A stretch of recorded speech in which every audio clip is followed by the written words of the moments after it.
আজ একটা বিয়ে বাড়ি যাওয়ার গেট রেডি উইথ মি তোমাদের সাথে শেয়ার করব। আজ একটা বিয়ে বাড়িতে ভাবলাম এই শাড়ি আর ব্লাউজটা দিয়ে স্টাইলিং করব। শাড়িটাও পরবো অন্যরকম ভাবে আর হেয়ার স্টাইলটাও করবো অন্যরকম ভাবে। প্রথমেই ফেসটাকে ভালো করে ক্লিন করে টোনার লাগিয়ে তারপরে সেটাফিলের একটা ময়শ্চারাইজার লাগিয়ে নিয়েছিলাম। এরপর লাগিয়েছিলাম ল্যাকমির একটা ক্রিম। আজকে শাড়িটা ঠিক অন্যরকম ভাবে পরেছি। আঁচলটাকে লম্বা করে পেছনের দিকে দিয়ে সামনে কুচি থেকে টেনে নিয়েছি। এরপরে সুগারের একটা ফাউন্ডেশন স্টিক দিয়ে ফেসটাকে সেট করে নিচ্ছি। আজ একটা ভালো বিয়ে বাড়ি পড়েছে, তাই নিজের যা যা প্রোডাক্ট আছে সেই দিয়েই মনের আনন্দ করে সাজছিলাম।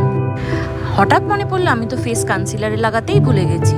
ও কোনো ব্যাপার না, লিপ লাইনার আর আই মেকআপ কমপ্লিট করে ফেসটাকে আরেকটু সেট করে নিলাম। এরপরে গয়নাগাটি পরে একদম রেডি।